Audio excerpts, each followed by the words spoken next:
सब प्रेम साहिब बंदगी।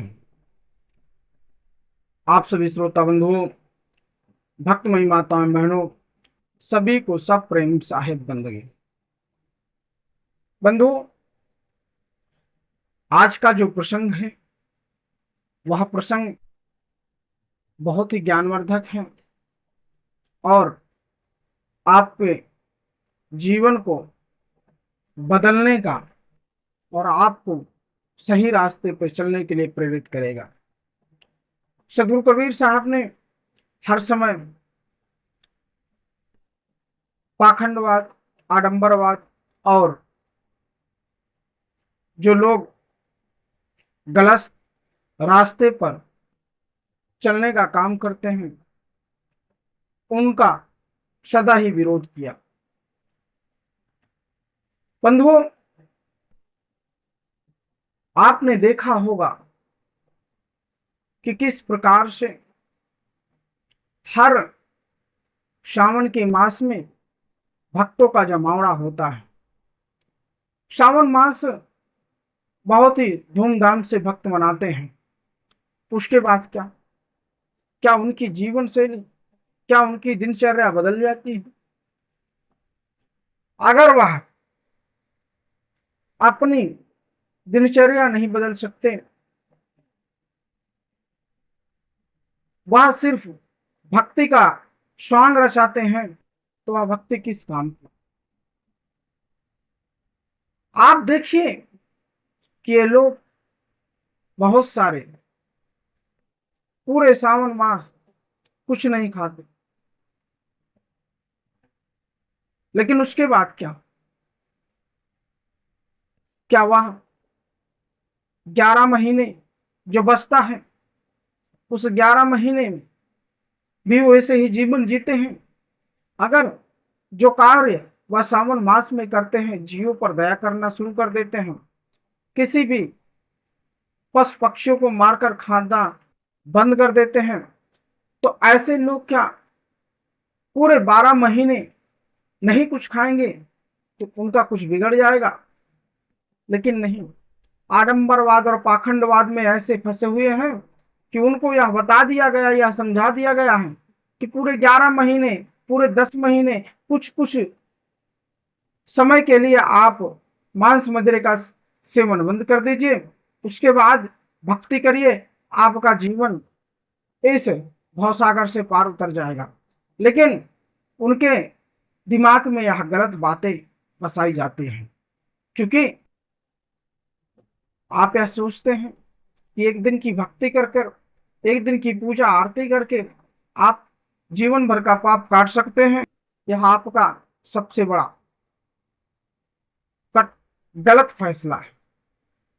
क्योंकि आप सोचिए, पूरे जीवन के समझिए आपने 60 साल बिताए, 60 साल में 60 महीने हुए, 60 साल में 60 महीने हुए, आपने 60 महीने कुछ नहीं खाया, बाकी जो बचे हुए हैं आपने उसमें तो सब कुछ खाया। नवरात्रि में आपने त्याग दिया, उसके बाद कुछ त्योहार ऐसे आए, कुछ पर्व ऐसे आए, कुछ जयंतियां ऐसी आई, कुछ भगवान या देवी देवता के कुछ ऐसे जन्म जयंतियां आई जिसपे आपने मांस मदिरे का सेवन त्याग दिया।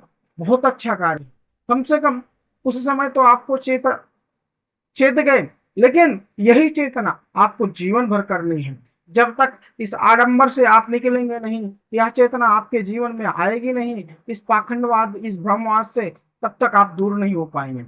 क्योंकि जो मनुष्य मांस मदिरे का सेवन करता है, जो मनुष्य पशु पक्षियों को मारकर खाता है, निश्चित वह नरक भोगी होता है। वह नरक भोगी कहीं और नहीं, उसको नरक यही भोगना है, इसी पृथ्वी लोक पर उसको भोग कर मरना है। कोई उसे स्वर्ग और नरक बाद में नहीं मिलेगा, उसके उसके कर्मों का फल यही मिलेगा। यह आपको सोचना है, यह तय करना है कि आपको क्या चाहिए, नरक भोगी बनना है या आपको अपने जीवन को उत्तम बनाना है। इस मानव तन को पाकर आपको भक्ति, जीवों पर दया करना और संसारिक सुखों के साथ साथ गुरुजनों का आशीर्वाद भी जीवन में होना आवश्यक होता है। या नहीं कि ऐसे गुरु मिल जाएं जो आपको बता दें कि आप जाकर जमजम का पानी पी लीजिए, आप जाकर हज कर आइए। उसके बाद क्या? हज कर आए तो आप पाक साफ हो गए। पूरी जिंदगी आपने बकरे मार के खाई, मुर्गी मार कर खाई। अल्लाह आपका इतना ताकतवर है कि वह आपके पाप को, कर्मों का अपने सिर पर ले लेगा। कोई आपके पाप के बोझ को अपने सिर पे ले सकता है? सोचिएगा, कोई भगवान, कोई ईश्वर, कोई देवी, कोई देवता आपके पाप का असर, जो पाप है, उस पाप को अपने सिर पे, अपने अपने नाम लिखवा लेगा? यह आपकी सोच होगी, यह आप विचार करते होंगे, यह आप समझते होंगे कि आपके पाप को भगवान काट देंगे। आपके पाप के ठेकेदार, आपके पापों का ठेका लेकर रखा है ईश्वर ने। तो यह आपकी भूल है। ईश्वर सब कुछ देखता है। परम पिता परमेश्वर सब कुछ समझते हैं, सब कुछ जानते हैं। उनकी लाठी जब चलती है तो मनुष्य को कोई ओर छोर नहीं दिखाई देता। इसलिए हे मनुष्यों, अभी भी समझ है, चेत जाओ। जब तक आप यह नहीं चेतोगे, यह नहीं समझोगे, ऐसे आडंबरों में आप भटकते रहोगे। क्या यह जीवन है? इसी जीवन को जीकर आपको जीना है। आपको नर्तन मिला है, उस नर्तन को भोगने का काम करो, सही जगह पर भोगाओ उसको। यह नहीं कि आपको राक्षस तन मिला है, राक्षस योनि मिली है, राक्षसों जैसा भोजन, राक्षसों जैसा रसपान, राक्षसों जैसी प्रविधियां नहीं करनी चाहिए।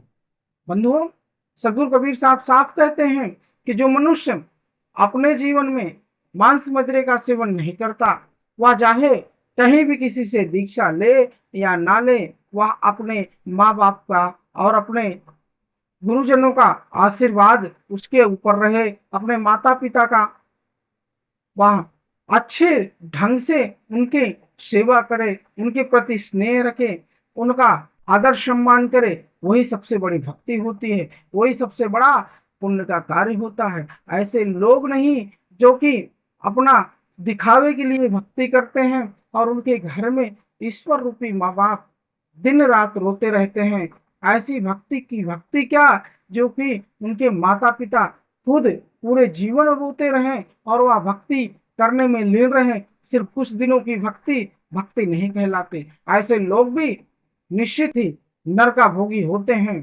तो सदगुरु कबीर साहब ने सदा कहा है कि जियो पर दया करो, जीने दो, जियो और जीने दो। सदगुरु कबीर साहब ने यह संदेश मानव जात के लिए सभी हर जगह पर हर समय यही बोलते गए कि सदा चारी बनो, अपने जीवन को उत्तम बनाओ, उत्तम कार्यों में लगाओ, ऐसे कार्यों में मत लगाओ।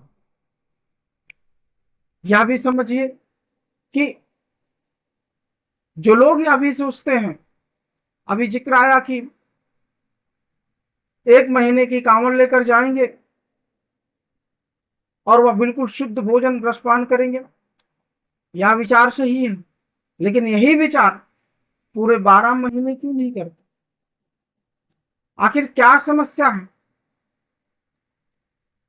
इस जिह्वा स्वाद के लिए में ऐसे पड़ गए हैं कि वह अपने जीवन की, अपने आप को भूल गए हैं। अपने आप को पहचानिए, अपने आप को समझिए।